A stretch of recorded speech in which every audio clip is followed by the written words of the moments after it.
Salve, salve, pessoal. Espero que estejam todos bem. Hoje a gente vai dar continuidade aqui nas nossas discussões sobre a política educacional brasileira, vendo hoje as diversas modalidades de ensino que estão previstas na legislação brasileira, especialmente na LDB, mas algumas que estão ali, eh, aparecem de forma meio indireta na LDB e vão ser melhor elaboradas em outras legislações, especialmente nas diretrizes curriculares nacionais. A gente vai falar de algumas modalidades, especialmente chamando a atenção para a educação de jovens e adultos, a educação profissional, a educação especial, educação indígena, educação do campo e educação quilombola.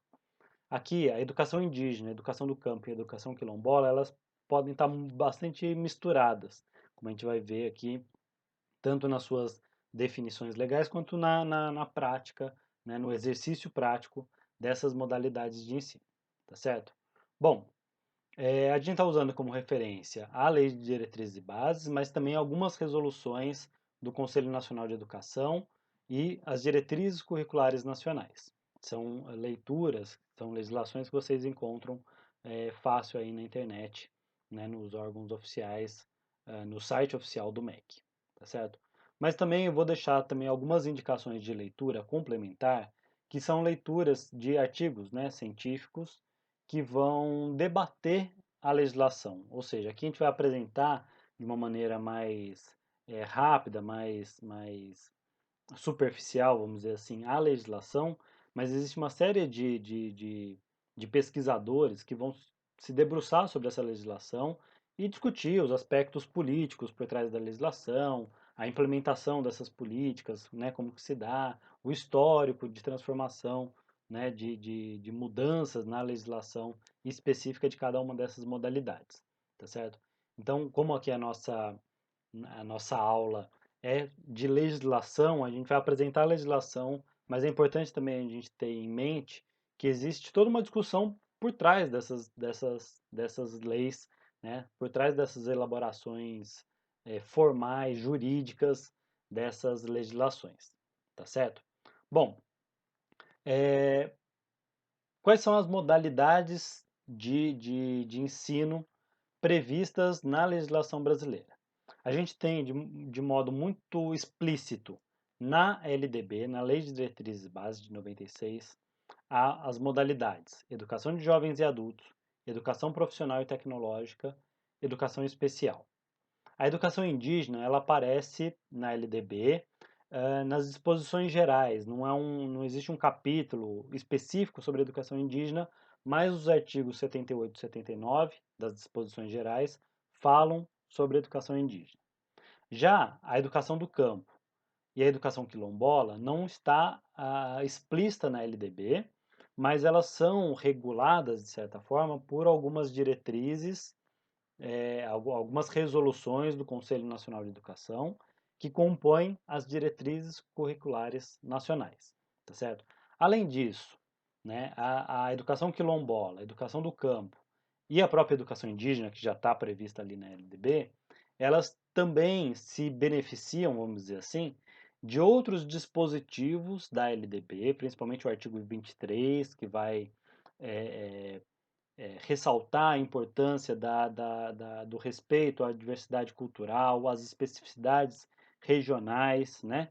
Tudo isso vai criar ali as condições para a elaboração de uma legislação mais específica sobre a educação indígena, educação do campo e educação quilombola, tá certo? Mas a gente já vai falar mais sobre cada uma delas.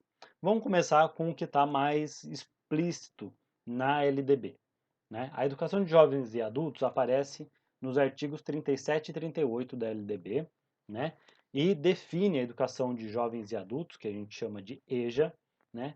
Como uma modalidade de ensino destinada às pessoas que não tiveram acesso à educação ou que interromperam os estudos antes da sua conclusão. Essa modalidade de ensino ela é oferecida para os indivíduos que estão fora da faixa etária própria de cada nível. Ou seja, se o ensino fundamental ele está a previsão legal é que o ensino fundamental seja oferecido para crianças de 6 a 14 anos, o ensino fundamental na modalidade Educação de Jovens e Adultos vai ser oferecido para adolescentes, né, jovens, acima de 15 anos, ou seja, com 15 anos completos e que não concluíram o ensino fundamental. Já em relação ao ensino médio, a educação de jovens e adultos é destinada àqueles estudantes que não concluíram o ensino médio dentro do período esperado, né, com a conclusão aí aos 17 anos, e que têm mais de 18 anos e que precisam concluir o ensino médio. Importante destacar aqui, a educação de jovens e adultos, ela é prevista, né, na legislação para os ensino fundamental e médio. Não tem EJA de educação infantil e não tem EJA de ensino superior, tá certo? Porque é o ensino fundamental e médio que tem essa delimitação, né, do período, da faixa etária, né, que deve atender. Então, o ensino fundamental ele está previsto para ser para atender as crianças de 6 a 14 anos e o ensino médio para os jovens de 14, né, 15 a 17 anos. Os indivíduos que não tiveram acesso aos estudos, né, não tiveram acesso à escola, ou que tiveram que, por algum motivo, tiveram que interromper os estudos antes da conclusão e que estão fora dessa faixa etária, podem realizar a educação de jovens e adultos. Outra questão importante que está prevista na legislação, na LDB, é que a educação de jovens e adultos ela pode ser oferecida no formato de curso, né, cursos regulares, em que os jovens e adultos frequentam as aulas, fazem as provas, né, tem média, tem um registro de estudo, ou por meio de exames. Ou seja, se aquele jovem, adulto, né, que está fora da faixa etária própria de cada nível, né, quiser realizar um exame para aferir que ele tem os conhecimentos necessários, previstos para aquele nível de ensino, ele pode realizar um exame, né? E esse exame, se ele for aprovado nesse exame, ele pode receber aí o seu diploma de ensino fundamental ou do ensino médio, tá certo? Mas também existe a possibilidade de frequentar cursos, frequentar aulas regulares, né, de educação de jovens e adultos, tá certo? Uma outra modalidade que está prevista na LDB é a educação profissional e tecnológica, que até pouco tempo atrás vinha escrito só educação profissional, mais recentemente ela foi alterada para incluir a educação profissional e tecnológica. A educação profissional e tecnológica está nos artigos 39, 40, 41 e 42 da LDB. A educação profissional e tecnológica é uma modalidade de ensino, né, visando uma formação para o mercado de trabalho, né, para o desenvolvimento das habilidades produtivas, daquelas habilidades que o setor produtivo, né, que o mundo do trabalho exige dos profissionais. Tá? A educação profissional e tecnológica ela pode se dar de três formas diferentes. Formação inicial e continuada ou qualificação profissional, tá certo? Ela pode ser uma educação profissional técnica de nível médio, que a gente viu na última aula sobre a organização da educação básica, a educação profissional técnica, né, de nível médio, uh, presente ali na educação básica. Isso é educação profissional e tecnológica também.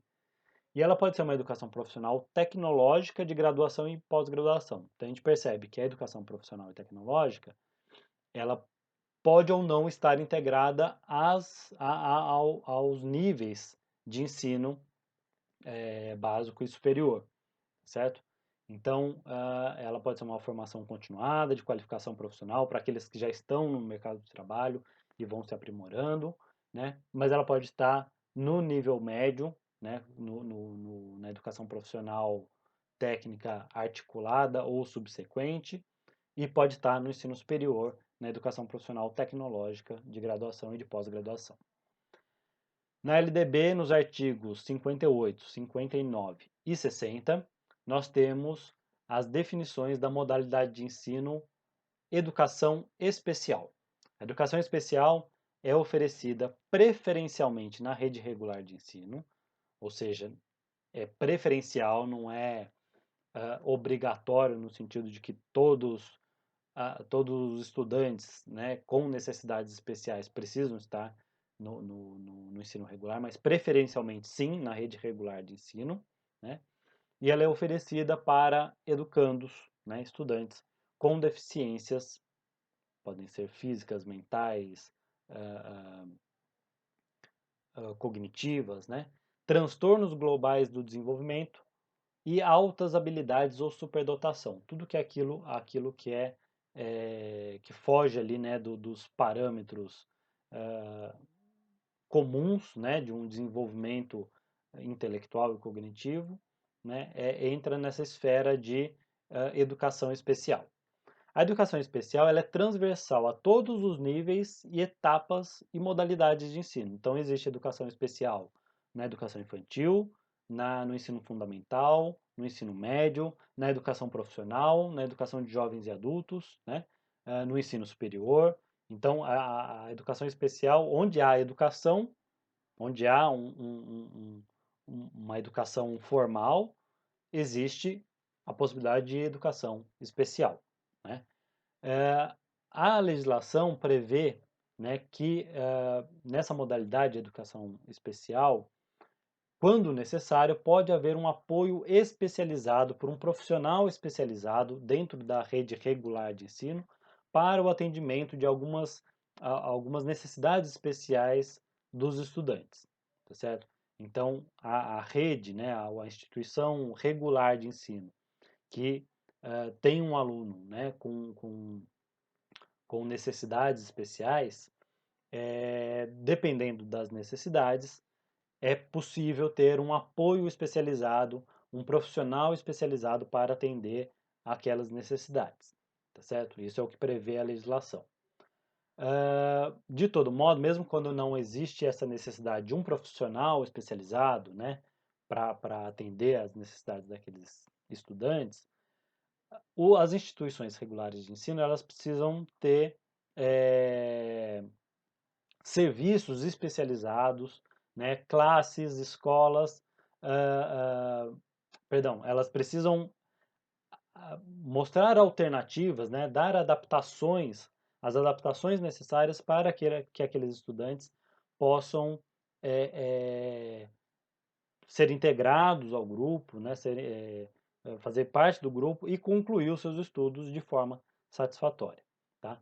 Também a legislação prevê que, quando não for possível essa integração nas classes, nas escolas comuns, regulares, os alunos, né, com necessidades especiais, com deficiências, transtornos globais do desenvolvimento ou altas habilidades e superdotação, podem ser atendidos em instituições especializadas, tá certo? Mas isso é só quando não há a possibilidade de uma integração nas instituições regulares, tá certo?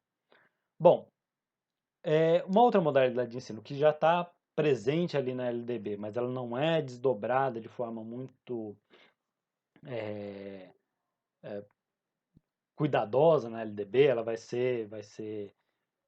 estar presente nas diretrizes curriculares nacionais, né? É a educação indígena. A educação indígena ela está presente ali é, é, explicitamente nos artigos 78 e 79, né, que são disposições gerais da LDB, nas quais a educação indígena é citada, né?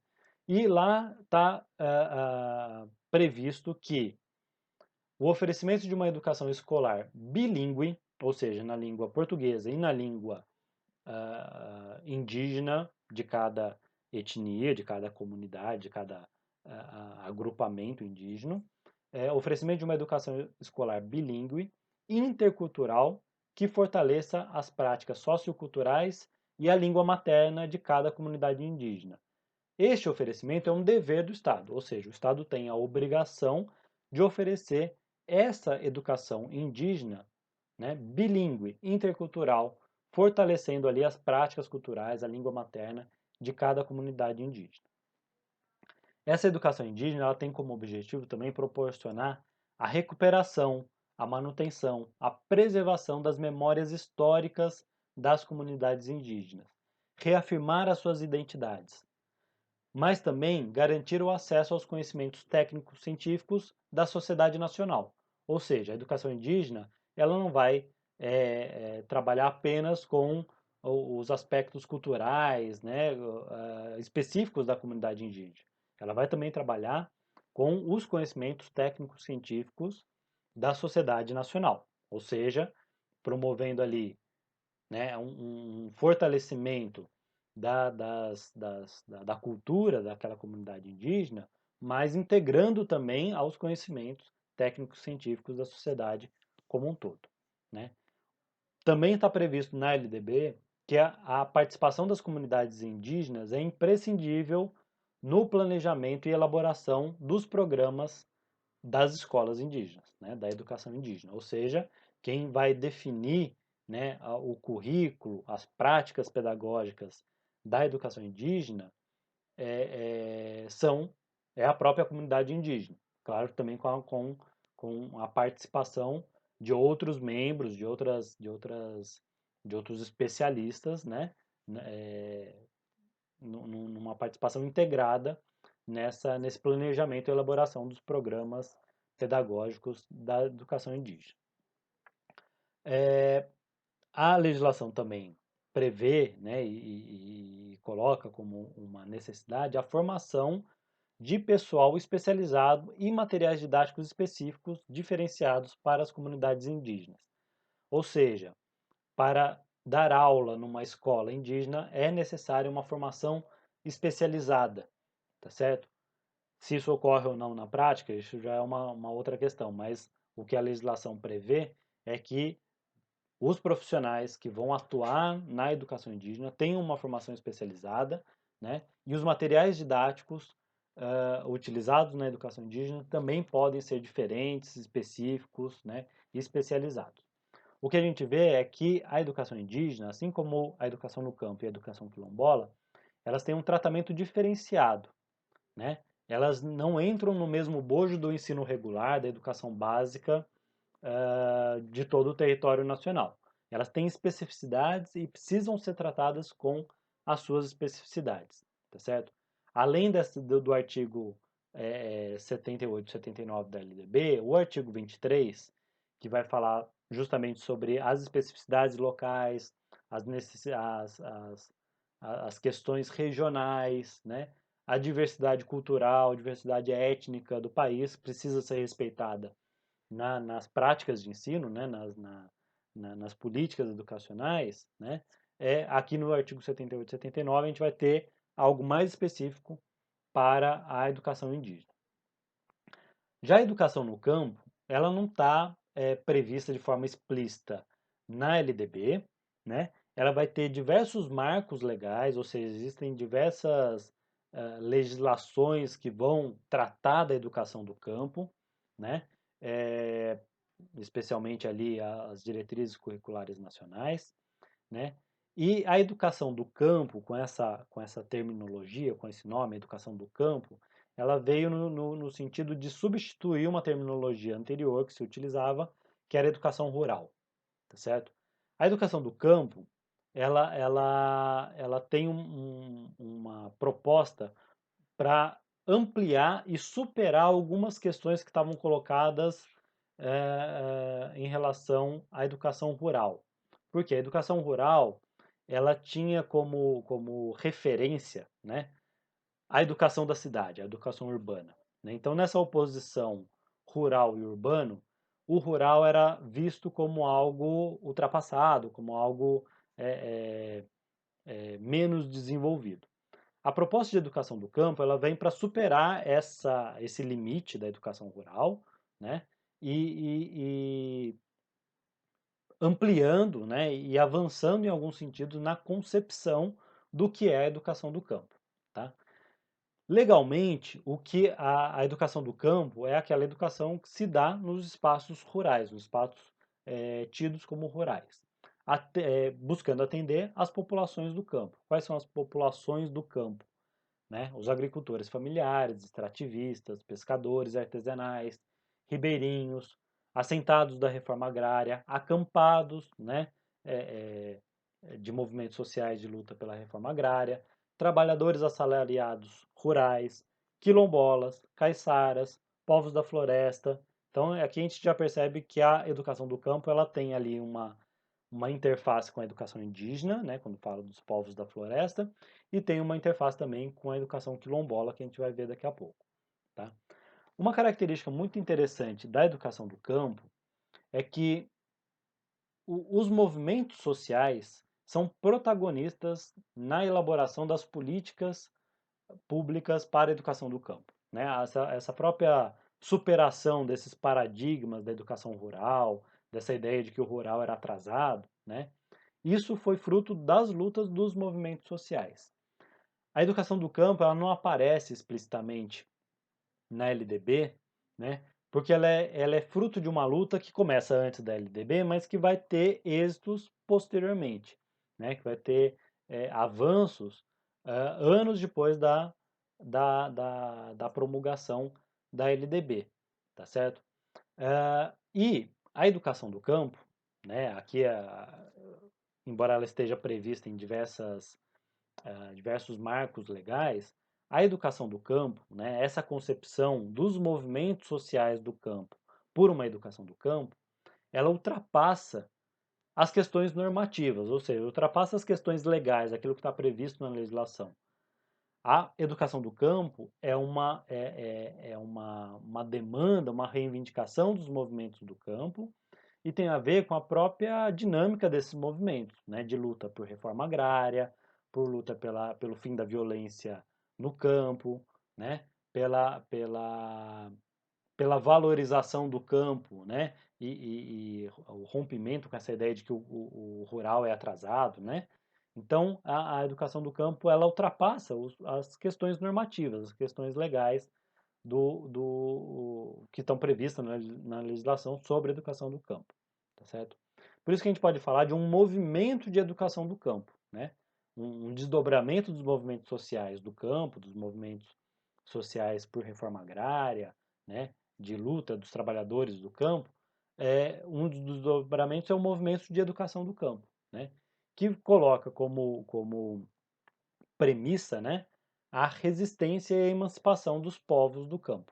Ou seja, né, aqui a gente vê uma ligação, né, direta entre movimentos sociais, né, e uma modalidade de ensino que é a educação do campo, tá certo?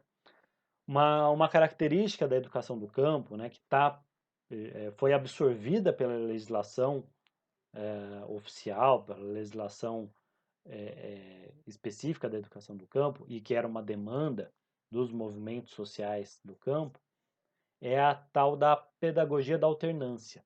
Né? A pedagogia da alternância é uma proposta pedagógica que intercala períodos de vivência na escola, algumas vezes até como modelo de internato, e períodos de vivência no campo. Isso se dá especialmente quando as unidades escolares, as unidades de ensino não estão localizadas exatamente onde os estudantes moram, né? Então, os estudantes ficam um tempo nas escolas ou na universidade, né? Quando acessam, né, ao ensino superior, ficam um tempo, voltam, ficam um tempo no campo, tá? Essa proposta de alternância, essa pedagogia da alternância, ela tem como proposta atingir dois objetivos. Um é reduzir a evasão escolar, ou seja, não fazer com que os estudantes não deixem a escola por necessidades de estarem ali trabalhando na terra, né, trabalhando no campo. Então, eles têm períodos que eles vão ficar na escola, mas tem períodos que eles vão ficar também no campo, nos lugares onde eles moram. E também tem como objetivo, né, fortalecer, né, e valorizar a vivência prática. Ou seja, aquilo que você aprende na escola, você pode aplicar no seu cotidiano, né, na sua vivência prática no campo. Né? A ideia de que a vida no campo, a prática no campo, ela também é pedagógica, ela também ensina, tá certo?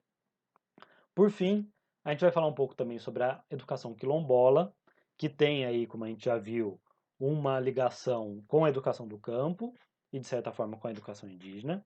A educação quilombola não está prevista explicitamente na LDB, mas também em função do artigo 23, que fala da diversidade cultural, do respeito às necessidades regionais, né, às especificidades de cada local, ela também entra no bojo desse artigo 23, mas a educação quilombola ela vai ser regulada, vamos dizer assim, especialmente pelos pareceres do Conselho Nacional de Educação e pelas diretrizes curriculares nacionais, que tem ali uma previsão legal para a educação quilombola.